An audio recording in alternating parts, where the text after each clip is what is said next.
Good morning.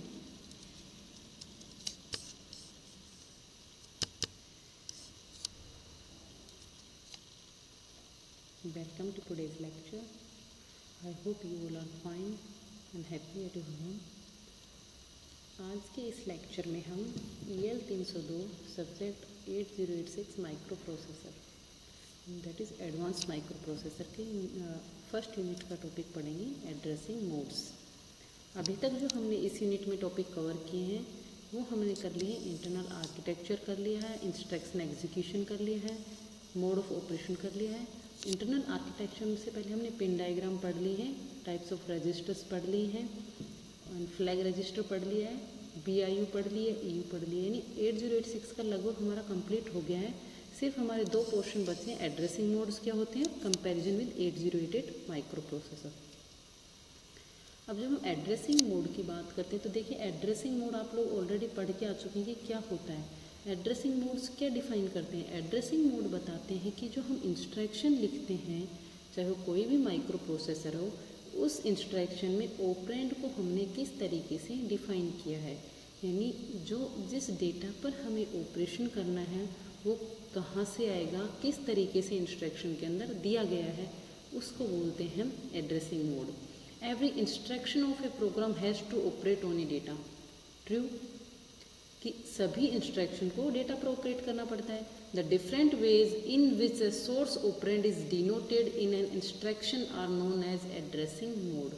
कि वो बहुत सारे तरीके, वो विभिन्न तरीके जिनकी मदद से कोई भी सोर्स ऑपरेंड किसी इंस्ट्रक्शन के अंदर डिनोट किया जाता है, दर्शाया जाता है, उसे हम बोलते हैं एड्रेसिंग मोड। यानी एड्रेसिंग मोड होता है, अगर हम लेम लैंग्वेज में बोले, कि ऑपरेंड को इंस्ट्रक्शन के अंदर कैसे दर्शाया गया है, ये बताता है एड्रेसिंग मोड। 8086 में हम टोटल 12 एड्रेसिंग मोड पढ़ेंगे, that is register addressing, immediate addressing, direct addressing. इनमें से आप लोग बहुत पढ़ चुके हैं 8085 में, तो आप लोगों को बहुत फेमिलियर लगेंगे। Register indirect addressing, based addressing, indexed addressing, based indexed, string, direct indirect input output port, relative और इम्प्लाइड एड्रेसिंग। ठीक है, ये हमारे टोटल 12 एड्रेसिंग मोड है। हर बुक में आपको कहीं ना कहीं एड्रेसिंग मोड अलग अलग मिलेंगे, जैसे कि इनपुट आउटपुट को टोटल मिला के इनपुट आउटपुट एड्रेसिंग बता दिया है। ठीक है, सारे ये जो है ये इनडायरेक्ट एड्रेसिंग मोड को एक साथ बता दिया है। तो थोड़ा बहुत कहीं ना कहीं आप लोगों को अलग मिलेगा, लेकिन जो कंप्लीट निकल के आएंगे वो टोटल ये 12 एड्रेसिंग मोड ही निकल के आएंगे। ठीक है, जो फर्स्ट हमारा ग्रुप है रजिस्टर एंड इमीडिएट, वो है रजिस्टर और इमीडिएट डेटा के लिए, यानी रजिस्टर्स में कैसे हम रजिस्टर्स के थ्रू कैसे डेटा को हम रिप्रेजेंट करते हैं और इमीडिएटली हम डेटा को कैसे रिप्रेजेंट करते हैं, फर्स्ट ग्रुप है। सेकंड ग्रुप है हमारा जो कि मेमोरी से रिलेटेड है, जो कि इनडायरेक्ट में डायरेक्ट या इनडायरेक्ट मोड में आ जाता है, कि हम मेमोरी से डेटा कैसे लेके आते हैं। फर्स्ट जो 2 एड्रेसिंग मोड है उसमें हम डेटा को या तो हम रजिस्टर के थ्रू देते हैं या हम डायरेक्टली देते हैं। जो आगे के 3 से लेके 8 तक के जो एड्रेसिंग मोड है उनमें हम क्या करते हैं, मेमोरी से कहीं ना कहीं डेटा उठाकर लाते हैं। ठीक है, नेक्स्ट हमारा है 9 और 10 जो कि इनपुट आउटपुट पोर्ट के लिए एड्रेसिंग मोड है, कि इनपुट आउटपुट पोर्ट पर हम डेटा कैसे डिस्प्ले करते हैं। और नेक्स्ट हमारा है रिलेटिव एड्रेसिंग मोड और इम्प्लाइड एड्रेसिंग मोड। ठीक है, अब जब हम स्टार्ट करते हैं, हमारा फर्स्ट है register addressing mode. The instruction will specify the name of register which holds the data to be operated by the instruction. यानी जो इंस्ट्रक्शन है उसके अंदर दिया जाएगा उस रजिस्टर का नाम जिसके अंदर डेटा होगा। एग्जाम्पल से समझिए, मूव CL, DH। ठीक है,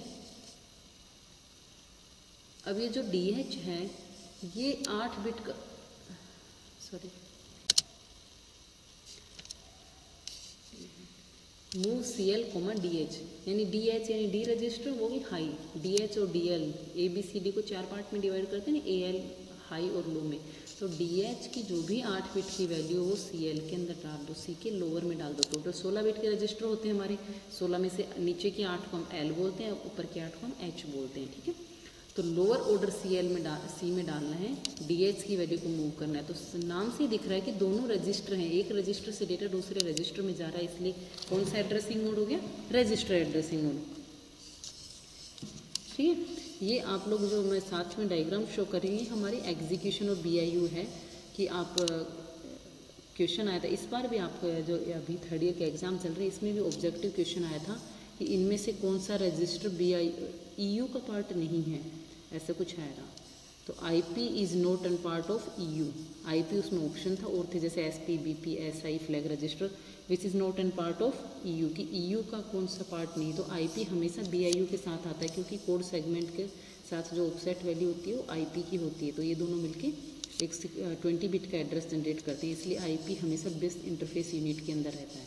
ठीक है, नेक्स्ट देखिए, नेक्स्ट हमारा एड्रेसिंग रजिस्टर एड्रेसिंग मोड समझ में आ गया कि जब रजिस्टर के थ्रू डेटा दिया जाता है, ऑपरेंड होते हैं वो रजिस्टर्स होते हैं, इसलिए सॉरी जो ऑपरेंड्स होते हैं वो रजिस्टर्स होते हैं।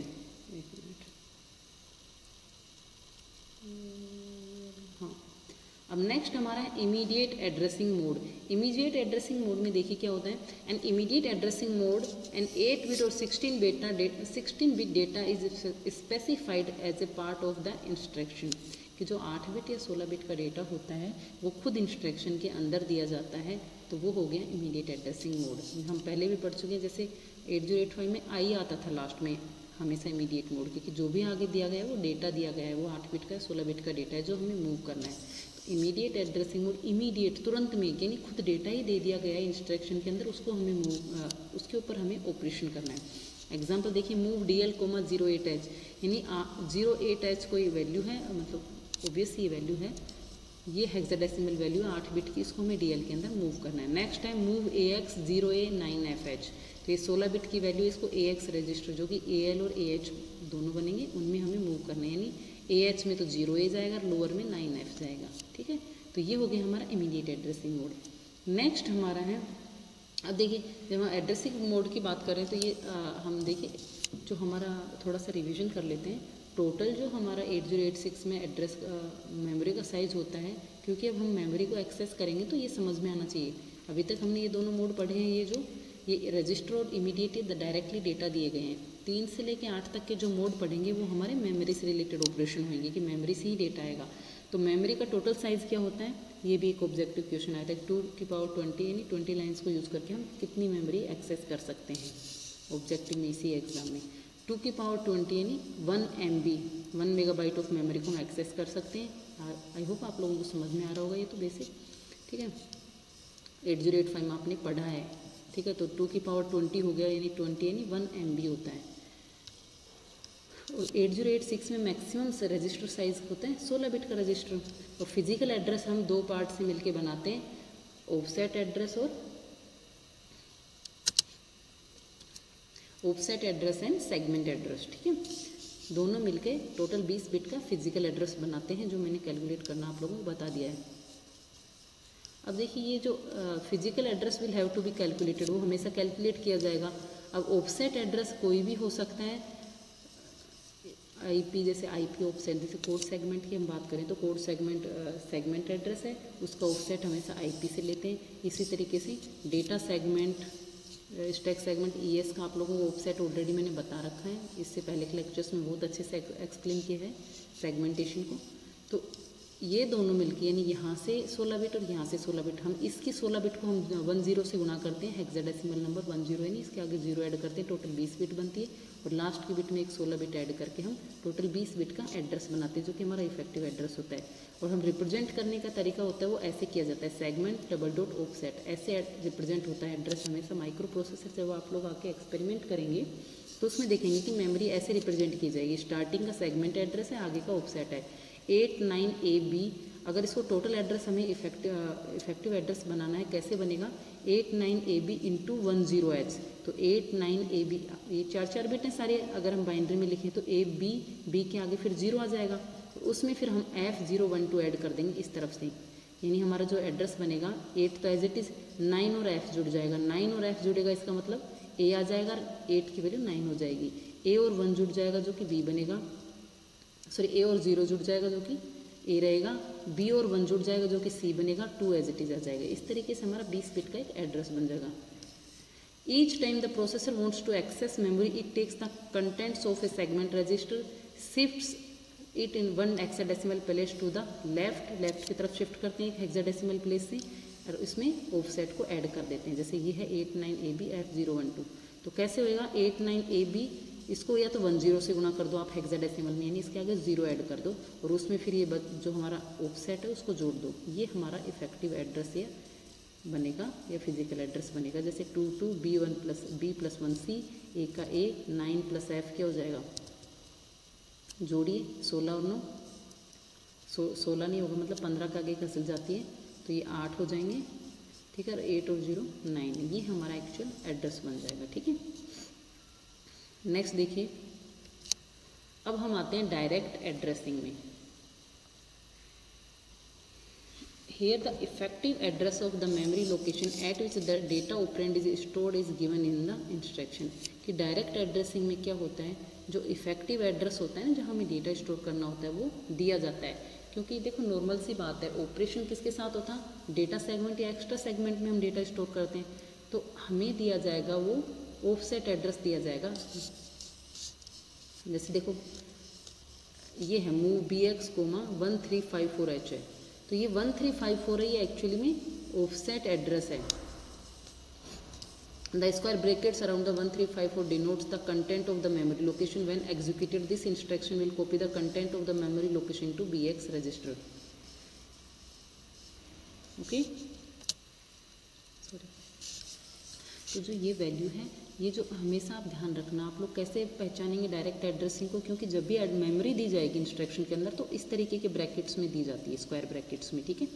तो ये 1354 है, ये ऑफसेट एड्रेस है। इसको हम डेटा सेगमेंट का जो भी हमारा स्टार्टिंग एड्रेस होगा, डेटा सेगमेंट का एड्रेस होगा, उसके साथ मिलकर टोटल 20 बिट का एड्रेस बनाएंगे। उस 20 बिट की लोकेशन से जो डेटा होगा वो आके BX में कॉपी होएगा।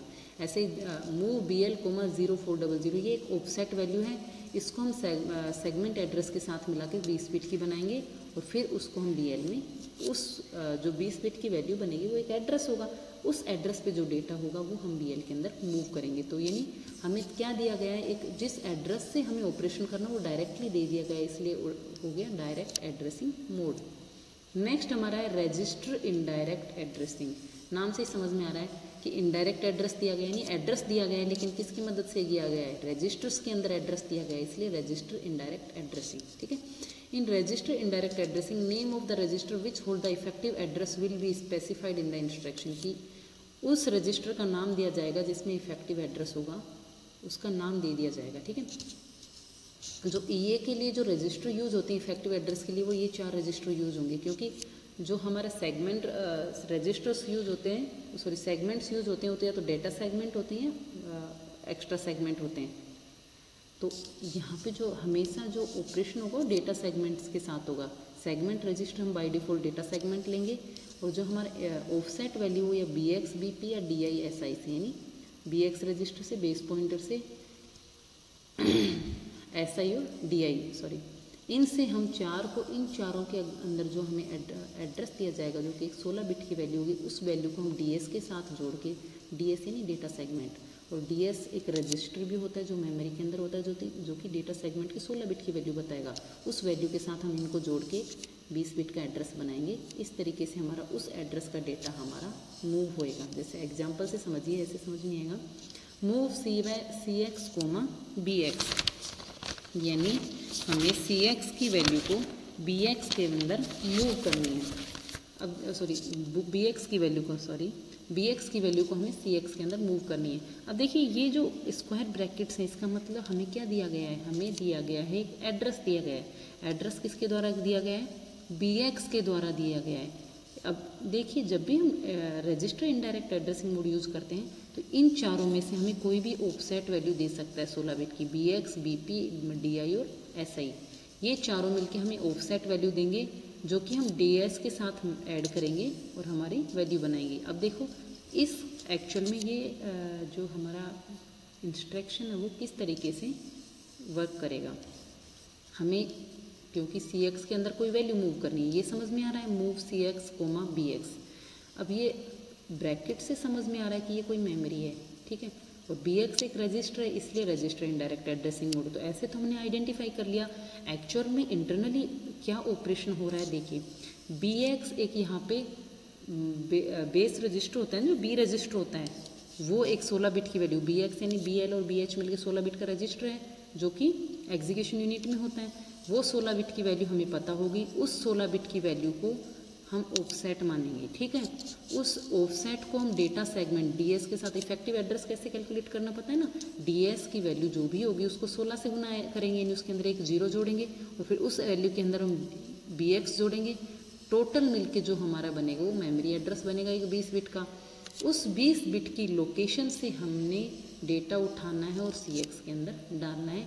ये एक्चुअल में ऑपरेशन होगा। अब देखो सी एक्स दिया है, इसका मतलब हमें दो वैल्यू चाहिए। जो फर्स्ट लोकेशन बनेगी वो एक 16 बिट के 20 बिट की लोकेशन बनेगी, वहाँ से 8 बिट का डेटा उठा के हमें किसके अंदर डालना है, पहले सी एल में डालना है और नेक्स्ट एड्रेस का डेटा हमें सी एच के अंदर डालना है। हमेशा लोअर ऑर्डर का एड्रेस लोअर डेटा में और हायर ऑर्डर का एड्रेस हायर ऑर्डर के रजिस्टर में। ओके, तो आया समझ में कैसे बना? ये चार हमारे बताएंगे ऑफसेट वैल्यू। एड्रेस के अंदर हमें दो वैल्यू चाहिए होती हैं टोटल एड्रेस कैलकुलेट करने में, एक सेगमेंट वैल्यू और एक ऑफसेट वैल्यू। ठीक है, सेगमेंट एड्रेस को हम 10 से गुना करते हैं, यानी उसके लास्ट में जीरो ऐड करते हैं तो वो 20 बिट का बन जाता है, क्योंकि हेक्साडेसिमल में ना 4 डिजिट का होता है, एक जीरो ऐड करते ही 5 डिजिट का है। हेक्साडेसिमल की 5 डिजिट का मतलब 20 बिट। ठीक है, उन 5 डिजिट को हमने उसके अंदर हम क्या करेंगे, ऑफसेट वैल्यू ऐड करेंगे जो कि हमारी 16 बिट की होगी। मैंने पहले भी कैलकुलेट करके बताया। देखो ये हमारी 4 बिट हैं, इनके अंदर हमने ये हमारी 4 मान लीजिए डीएस की वैल्यू है, ये हमारी बीएक्स की वैल्यू रहेगी। ठीक है, तो डीएस की वैल्यू हमें बाय डिफ़ॉल्ट अगर हमसे कैलकुलेट करवाएंगे तो दी जाएगी डेटा सेगमेंट की वैल्यू। ठीक है, जो कि डेटा सेगमेंट डीएस रजिस्टर है ना, इसके अंदर हमेशा प्रेजेंट होती है। डीएस तो एक डेटा सेगमेंट है जो मेमोरी के अंदर एक ब्लॉक है पूरा मेमोरी लोकेशंस का, और उसके स्टार्टिंग एड्रेस की वैल्यू है डीएस के अंदर, जो कि एक रजिस्टर है बीआईओ के अंदर। आ गया समझ में?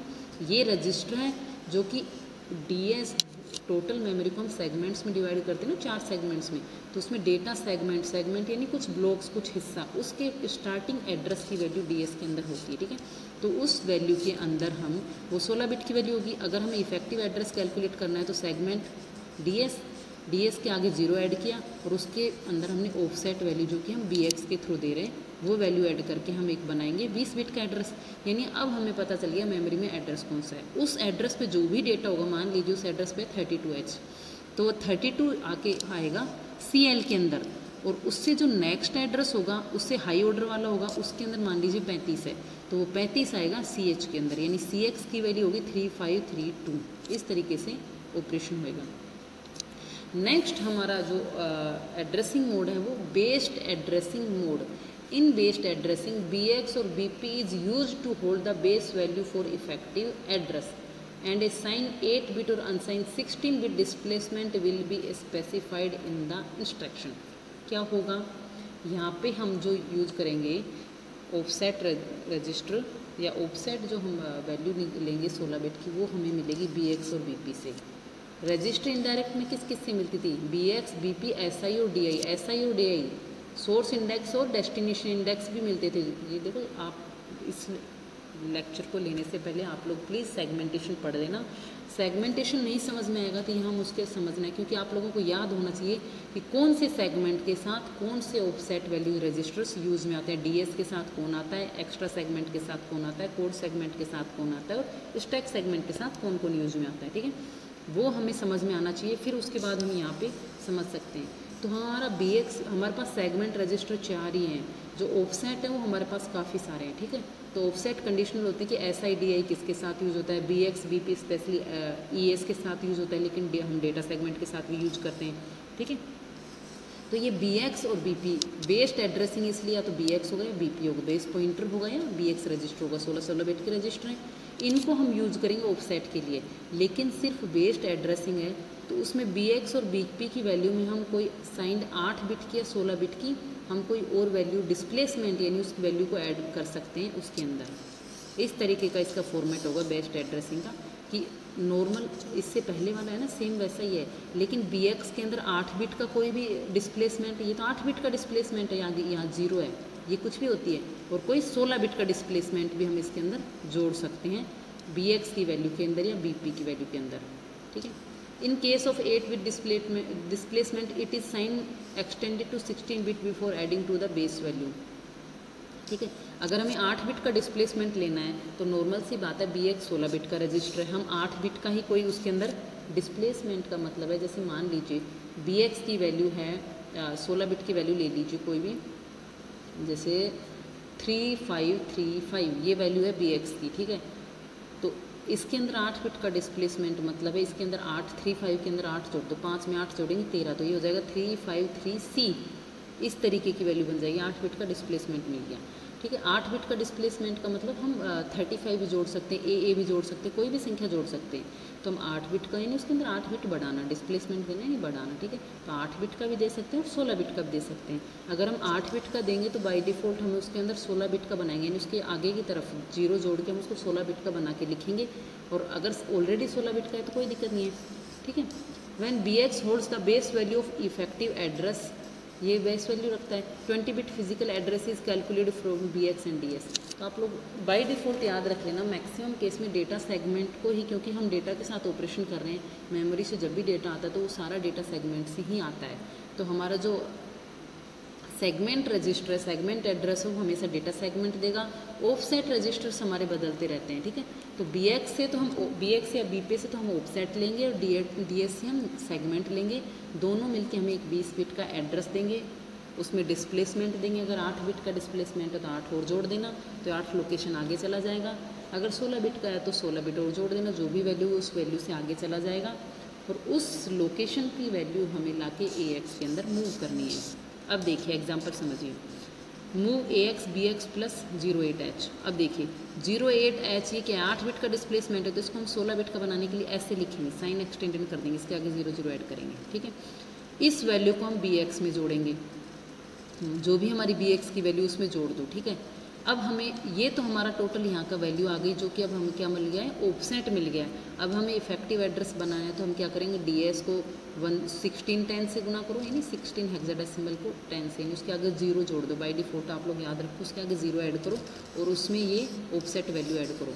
अब टोटल हमारा 20 बिट का एड्रेस बन के आएगा। उस 20 बिट के एड्रेस की जो वैल्यू है वो हम डालेंगे AL में, उससे नेक्स्ट लोकेशन, क्योंकि 8 बिट स्टोर करता है एक मेमोरी लोकेशन पे यूजुअली।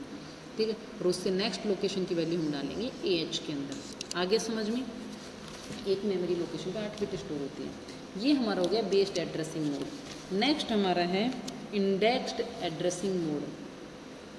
बेस्ड एड्रेसिंग हम किसको यूज़ करते हैं, तो ऑफसेट की तरह बेस रजिस्टर्स को। इंडेक्स्ड एड्रेसिंग में हम किसको यूज़ करेंगे, इंडेक्स रजिस्टर को। इंडेक्स रजिस्टर कौन से हैं, सोर्स इंडेक्स और डेस्टिनेशन इंडेक्स, SI और DI।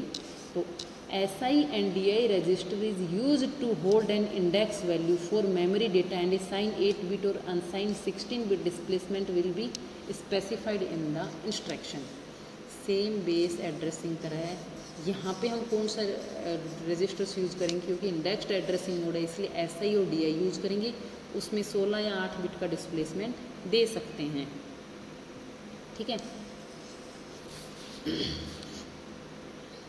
अब देखिए displacement is added to the index value in SI और DI register to obtain the effective address. Same है कि हम जो भी हमारा जितना डिस्प्लेसमेंट दे रहे हैं उसको हम जो हमारा या SI है या DI, सोर्स इंडेक्स है डेस्टिनेशन इंडेक्स है, उसकी वैल्यू में जोड़ेंगे, वो हमारा ऑफसेट वैल्यू बनेगी। उस ऑफसेट को हम DS के साथ जोड़ के क्या बनाएंगे, DS को 10 से गुना करो, नहीं उसके आगे 0 जोड़ो, उसमें जो हमारा ये ऑफसेट बना है ना यहाँ पे मिल के टोटल जो भी वैल्यू बनी उस वैल्यू को हम DS के साथ जोड़ के इफेक्टिव एड्रेस बनाएंगे। उस एड्रेस की वैल्यू को हमें CL और CH में कॉपी करेंगे। आगे समझ में, यानी जब हम इंडेक्स एड्रेसिंग हम यूज करते हैं SI और DI को किसकी तरह यूज करते हैं, ऑफसेट की तरह। बेस्ड एड्रेसिंग में हम किसको यूज करते हैं, BX और BP को। रजिस्टर इनडायरेक्ट में हम चारों को यूज करते हैं। रजिस्टर इनडायरेक्ट बाय डिफ़ॉल्ट है, ठीक है। रजिस्टर इनडायरेक्ट में इन तीनों में डिफरेंस फिर से बता रही हूँ। रजिस्टर इनडायरेक्ट में क्या करते थे, BX BP SI DI को हम ऑफसेट की तरह यूज करते थे। बेस्ड एड्रेसिंग में सिर्फ बेस वाले BX और BP को यूज करेंगे, लेकिन डिस्प्लेसमेंट देंगे 16 या 8 बिट का। इंडेक्स्ड में क्या करेंगे, SI DI को यूज करेंगे, लेकिन डिस्प्लेसमेंट देंगे 16 और 8 बिट का। आगे समझ में।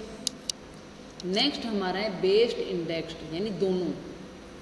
तो अब तक जो चीज़ समझ में आई, रजिस्टर इनडायरेक्ट में BX मतलब बेस और इंडेक्स दोनों, बेस रजिस्टर मतलब BX BP और इंडेक्स यानी SIDI, ये चारों यूज करेंगे।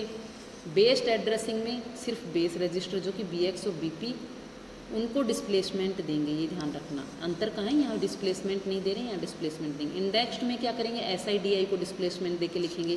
बेस्ड इंडेक्स यहाँ दोनों वाले आ गए, यानी SIDI या फिर BP BX और विद डिस्प्लेसमेंट 8 या 16 बिट का, यानी ऊपर के दोनों कंडीशंस मैच होकर यहाँ आ जाएंगी। आगे समझ में, in based index addressing the effective address is computed from the sum of a base register that is BX और BP। बेस रजिस्टर हो सकता है कोई सा भी, and index register and displacement. Base register, index register and displacement, ये तीनों की वैल्यू जुड़ के हमें ऑफसेट देगी। उस ऑफसेट को हम क्या करेंगे, डेटा सेगमेंट से सेगमेंट रजिस्टर लेके एक इफेक्टिव एड्रेस बनाएंगे, उस इफेक्टिव एड्रेस का डेटा हम मूव करेंगे। आ गया समझ में?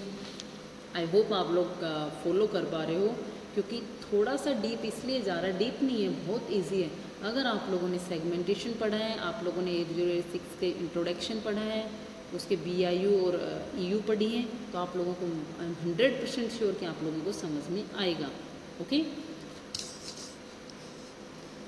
BX SI और उसके साथ डिस्प्लेसमेंट, ठीक है। उस डिस्प्लेसमेंट को हम जो भी SI और BX की वैल्यू को जोड़ेंगे, ये हमारी एक 16 बिट की वैल्यू बनेगी टोटल मिला के, ठीक है। हमेशा साइन एक्सटेंड करना है, अगर 8 बिट का है तो उसे हमेशा 16 बिट का बनाना है आगे 00H ऐड करके, ठीक है। इसको हम जोड़ के हमारी एक 16 बिट की वैल्यू बनी, ये हमारा ऑफसेट की वैल्यू हो गई। DS की वैल्यू को 16 से मल्टीप्लाई करो या फिर उसके आगे 0 जोड़ो। इफेक्टिव एड्रेस कैसे बनाते हैं, सेगमेंट एड्रेस के आगे 0 जोड़ के उसके अंदर हम ऑफसेट एड्रेस जोड़ते हैं। 16 बिट का टोटल हमारा 20 बिट बनता है, जो कि हमारा मेमोरी का एड्रेस होता है, जिसको हम बोलते हैं इफेक्टिव एड्रेस, ठीक है। उस इफेक्टिव एड्रेस से हम डेटा उठा के लाएंगे, जो कि इसके लोअर एड्रेस में डालेंगे, यानी DL में डालेंगे, और उससे आगे वाली लोकेशन से जो डेटा लाएंगे वो हम किस में डालेंगे, DH में डालेंगे। इसी के साथ हमारे 7 एड्रेसिंग मोड्स फिनिश हो गए हैं, based index addressing mode. Next हमारा जो है स्ट्रिंग एड्रेसिंग मोड। देखिए स्ट्रिंग एड्रेसिंग मोड क्या होता है, employed in string operation to operate on string data. String data पे ऑपरेशन करने के लिए हम स्ट्रिंग एड्रेसिंग मोड यूज करते हैं, ठीक है। स्ट्रिंग होता है कि ASCII फॉर्म में जो कैरेक्टर्स का सेट होता है हम उसको स्ट्रिंग बोलते हैं। The effective address of source data is stored in SI register and the effective address of destination is stored in DI register। देखिए जब हम स्ट्रिंग एड्रेसिंग मोड की बात करते हैं तो हमारे पास सोर्स डेटा और डेस्टिनेशन डेटा, दो टाइप के डेटा काम में आते हैं। सोर्स डेटा को हम कहाँ से लेते हैं हमेशा, क्योंकि अभी तक आपने सारों में सोर्स डेटा यूज़ किया है। देखो इनमें चारों में सोर्स डेटा यूज़ हुआ है, रजिस्टर में, बेस में, इंडेक्स में, क्योंकि हम इनपुट ले रहे हैं, मेमोरी से डेटा उठा के मूव कर रहे हैं, तो सोर्स डेटा है सारा। तो सोर्स डेटा हमेशा किस में होता है, DS में, डेस्टिनेशन सेगमेंट, जिसका बाय डिफ़ॉल्ट ऑफसेट क्या होता है, सोर्स इंडेक्स होता है, SI नाम से पता चल रहा है, तो उसका ऑफसेट होता है SI, यानी DS का ऑफसेट SI होता है। और डेस्टिनेशन डेटा किस में होता है, एक्स्ट्रा सेगमेंट में। जो हमारा रिजल्ट का डेटा हम स्टोर करते हैं वो हम यूजुअली करते हैं एक्स्ट्रा सेगमेंट में। एक्स्ट्रा सेगमेंट यानी जहाँ एक्स्ट्रा डेटा स्टोर करना होता है। तो एक्स्ट्रा सेगमेंट, क्योंकि डेस्टिनेशन डेटा है इसलिए इसका ऑफसेट क्या होगा, DI, यानी DS:/SI लिखते हैं, DS:/SI लिखते हैं, और ES:/DI लिखते हैं। आगे समझ में? अब देखिए segment register for calculating base address of source data is DS and that of destination data is ES। तो हम जो भी स्ट्रिंग ऑपरेशन करेंगे तो उसमें ध्यान रखेंगे कि हम जब भी सोर्स डेटा यूज़ कर रहे हैं तो हमें इफेक्टिव एड्रेस किसको यूज़ करना है, DS और SI को। डेस्टिनेशन डेटा के लिए हमें ES और DI को यूज़ करना होता है। जैसे सोर्स की मेमोरी लोकेशन यूज़ करनी है तो सोर्स का इफेक्टिव एड्रेस किस किस को यूज़ करके करेंगे, DS और SI को, ठीक है। तो SI हमें दिया जाएगा, हमें DS को 16 के साथ गुना करा, उसमें हमने SI को जोड़ा, तो हमारा जो टोटल आ जाएगा वो मेमोरी लोकेशन आ जाएगी। वैसे डेस्टिनेशन को क्या करेंगे, जो भी हमारी DI की वैल्यू होगी, यहाँ पे EA के आगे लिख रखा है ना, ये DI, इस DI की वैल्यू का एक्स्ट्रा सेगमेंट को 16 के साथ गुना करेंगे तो कि 20 बिट का बन जाएगा, उसमें हम DI जोड़ेंगे तो हमारी इफेक्टिव मेमोरी लोकेशन बन जाएगी, ठीक है। अब देखिए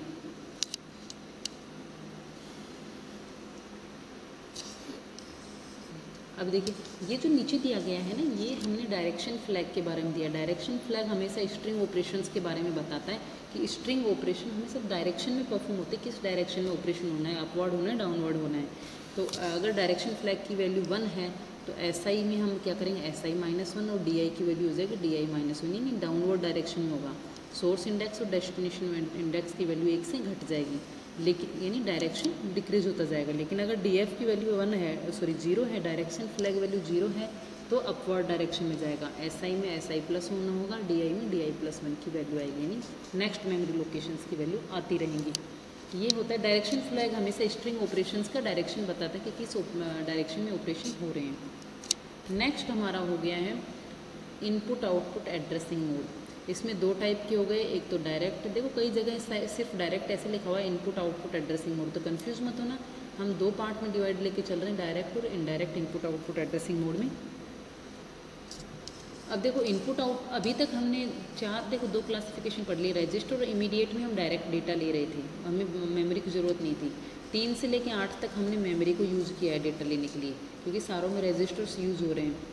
नेक्स्ट हमारा डायरेक्ट और इनडायरेक्ट में हम क्या करेंगे, इनपुट आउटपुट के साथ ऑपरेशन कर रहे हैं, यानी हमारी इंस्ट्रक्शन में इन या आउट दिया जाएगा।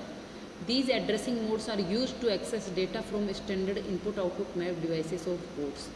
ये जो इंस्ट्रक्शन होते हैं, ये एड्रेसिंग मोड होते हैं, वो उन इंस्ट्रक्शन में यूज़ होते हैं जब हम इनपुट और आउटपुट पोर्ट के साथ डेटा एक्सचेंज करते हैं, या तो हम इनपुट लेते हैं या आउटपुट देते हैं। In direct port addressing mode an 8-bit port address is directly specified in the instruction. अब देखिए 2 टाइप का हो गया। अगर direct input output port addressing है तो इन AL09S, यानी 09 किसका नंबर है, पोर्ट 8 बिट का पोर्ट एड्रेस होता है, ध्यान रखना, ठीक है। तो 8 बिट का पोर्ट एड्रेस डायरेक्टली दे दिया गया है 09, और वो पोर्ट एड्रेस से हमें इनपुट लेना है AL के अंदर। ओके, जैसा हमने 8085 में पढ़ा था सेम वैसा ही है, क्योंकि 8085 में 8 बिट का पोर्ट एड्रेस होता था, तो ये डायरेक्ट हो गया, क्योंकि डायरेक्ट नंबर दे दिया, एड्रेस दे दिया है पोर्ट का 09 कोई पोर्ट का एड्रेस, और उस एड्रेस से हमें डेटा इनपुट लेना है।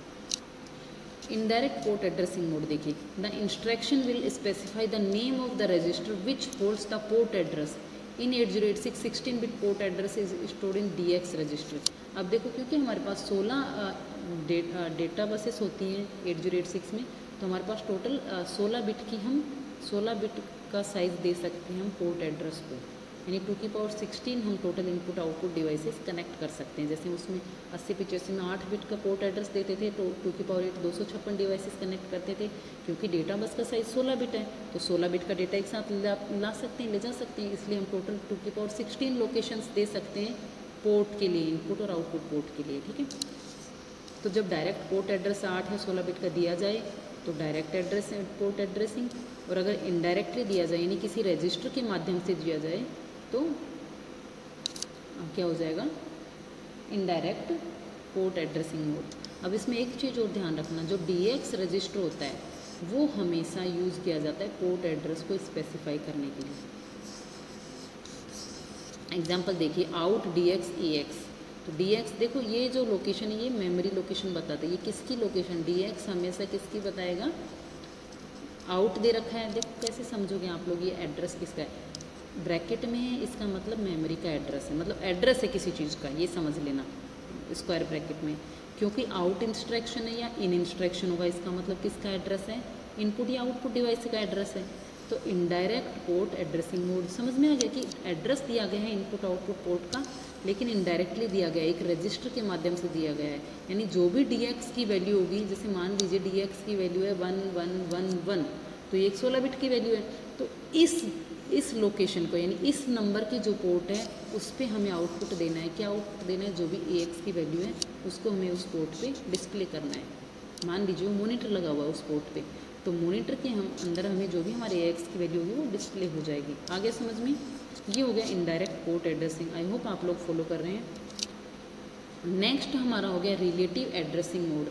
In this addressing mode, the effective address of a program instruction is specified relative to the instruction pointer, कि इंस्ट्रक्शन पॉइंटर के रिस्पेक्ट में डिफाइन किया गया। इंस्ट्रक्शन पॉइंट देखो कैसे होता है, जैसे हम लोग पढ़ते थे इंस्ट्रक्शन पॉइंटर क्या होता है, आप लोगों ने पहले पढ़ चुके कि जो नेक्स्ट इंस्ट्रक्शन जिस लोकेशन से आना है उसकी वैल्यू कौन बताता है? Instruction pointer. ये कोड सेगमेंट के लिए ऑफसेट रजिस्टर होता है।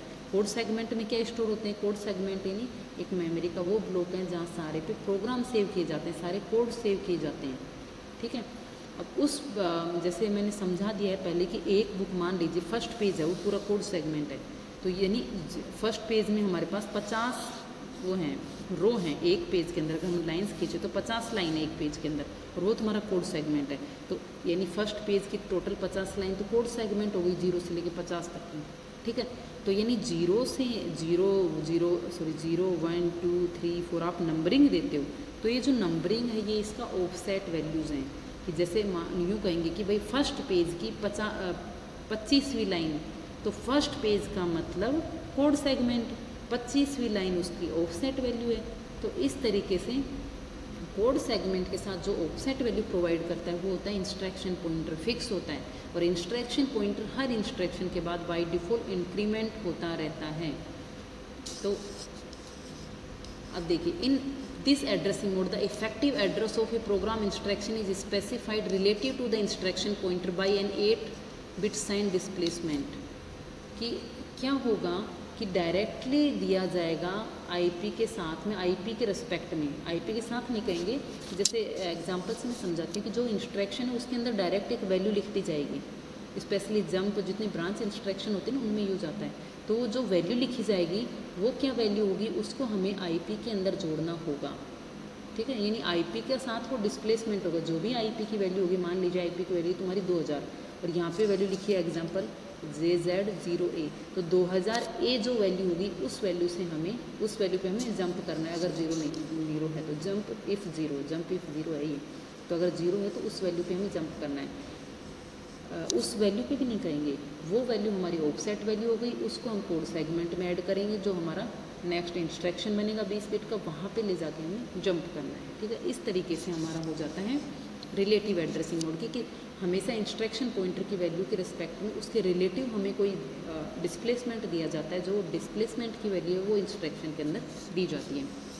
ऑपरेशन देख लीजिए, जैसे एग्जांपल लीजिए JZ0AH है, तो ऑपरेशन हो गया, ये एक 8 बिट की वैल्यू, इसको 16 बिट में ऐसे लिख सकते हैं, साइन एक्सटेंड हो गया। इफ़ ZF इज़, यदि 0 फ्लैग 1 है, पहले चेक करेंगे, यदि 0 फ्लैग 1 है तो जंप करना है, अदरवाइज नहीं करना है। यदि ZF बराबर 1 है देन तो हम इफेक्टिव एड्रेस कैलकुलेट कैसे करेंगे कि जो भी आईपी की वैल्यू है उस आईपी की वैल्यू में हम ये वैल्यू ऐड करेंगे, क्योंकि ये आईपी के रिस्पेक्ट में दिया जाता है, उसका रिलेटिव डिस्प्लेसमेंट है। तो आईपी की वैल्यू में हमने ये ऐड किया, वो हमारी बन गई, क्या बन गई, ऑफसेट वैल्यू। यहाँ पे इफेक्टिव जो एड्रेस लिख रखा है ना वो ऑफसेट एड्रेस एक्चुअल में, यहाँ इफेक्टिव एड्रेस से आप कंफ्यूज मत होना, ये टोटल मेमोरी एड्रेस बनता है, ये बेस एड्रेस, ये इफेक्टिव एड्रेस। इफेक्टिव एड्रेस यानी ऑफसेट, बेस एड्रेस यानी सेगमेंट एड्रेस। ऑफसेट और सेगमेंट मिलके टोटल मेमोरी एड्रेस बनाते हैं। तो ये तो हमारा ऑफसेट बन गया, जो कि आईपी में ये जो संख्या दी गई ना, जितना डिस्प्लेसमेंट दिया गया है उसको जोड़ के, और फिर हम कोड सेगमेंट को साथ जोड़ के हम टोटल एड्रेस बनाएंगे। इस तरीके से हमारा प्रोग्राम एग्जीक्यूट किया जाएगा। यदि ZF बराबर 1 है तो प्रोग्राम का कंट्रोल जंप कर जाएगा उस एड्रेस पे, अगर 0 है तो नहीं जंप करेगा। ये आप लोग पढ़ चुके हैं, जंप इंस्ट्रक्शन आप 80-85 में पढ़ चुके हैं, डिटेल में जाने की ज़रूरत नहीं है, सिर्फ ये बताने के लिए jump zero to this location. अब देखो, जब डायरेक्ट एड्रेस दिया गया तो 8086 में कभी भी ऐसे काम नहीं होता, क्योंकि हमें 20 बिट की लोकेशन चाहिए होती है। तो नॉर्मल सी बात है, जो ये वैल्यू दी गई है 8 बिट की, ये एक डिस्प्लेसमेंट है। उस डिस्प्लेसमेंट को हमें, क्योंकि हमें कोड सेगमेंट की बात हो रही है, तो हम किसके साथ रिस्पेक्ट में डिस्प्लेसमेंट देते हैं, हमेशा इंस्ट्रक्शन पॉइंटर के रिस्पेक्ट में डिस्प्लेसमेंट देते हैं। कोड सेगमेंट के साथ हमेशा आईपी यूज होता है, कोड सेगमेंट के साथ हमेशा आईपी यूज होता है ऑफसेट की तरह, ठीक है। आई होप आप लोगों को कैच कर पा रहे हैं। Next and last one is implied addressing mode. Instruction using this mode have no operands, the instruction itself will specify data to be operated by the instruction. I think I don't need to explain this, you know it very well, you have learned it in last year, that implied जो implicit addressing mode हम पढ़ के आ चुके हैं, वो था कि जिसके साथ कोई भी ऑपरेंड नहीं दिया जाता वो implied addressing mode होता है। जैसे CLC, clear carry flag to 0, ठीक है। ऐसे एड्रेसिंग इंस्ट्रक्शन जिनमें कोई भी ऑपरेंड नहीं दिया जाएगा वो होंगे इम्प्लाइड एड्रेसिंग मोड। ठीक है, इसी के साथ हमारे एड्रेसिंग मोड्स कंप्लीट हो गए हैं।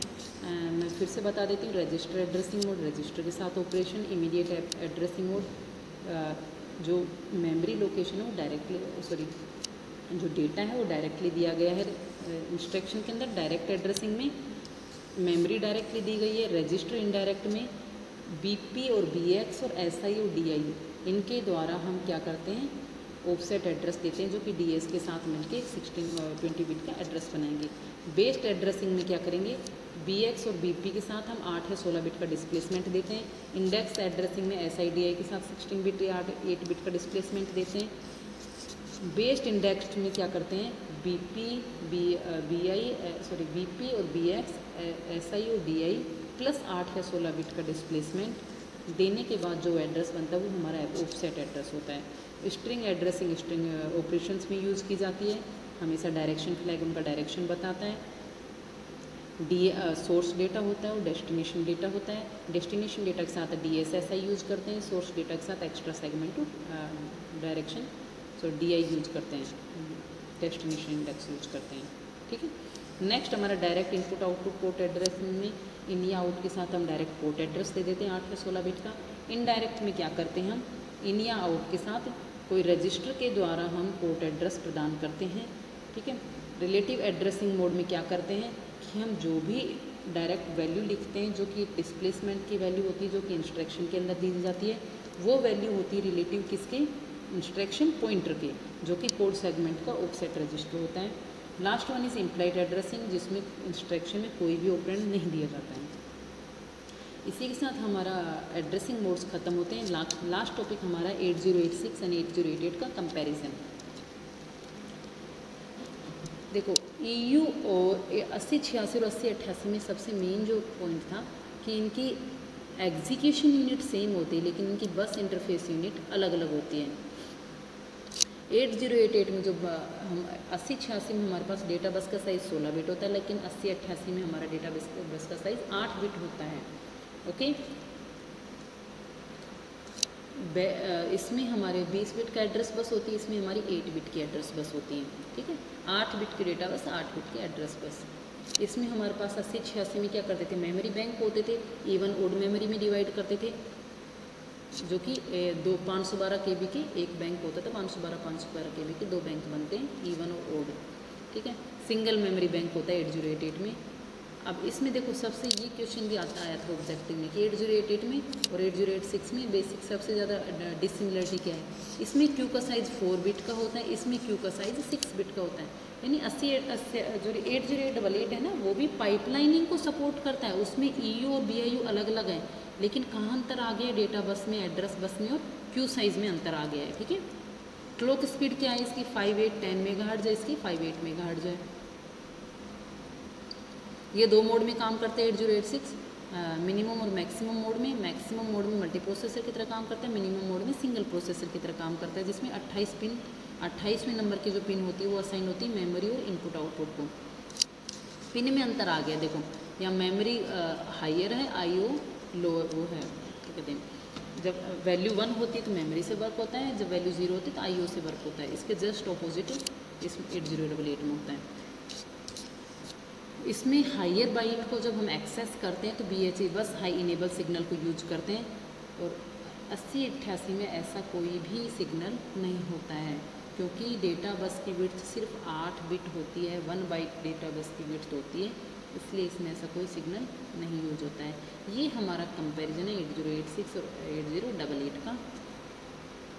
इसी के साथ हमारा लेक्चर यहाँ ख़त्म होता है। लेक्चर के साथ साथ हमारी फर्स्ट यूनिट कंप्लीट होती है। आई होप आप लोगों को पढ़ाई करी है, आप लोगों को समझ में आ रहा है। फिर भी यदि आप लोगों को कोई प्रॉब्लम आ रही है तो आप लोग पूछ सकते हैं, ग्रुप पे पूछ सकते हैं। असाइनमेंट अपना टाइम से कंप्लीट कीजिए, सबमिट कीजिए, and have a wonderful day.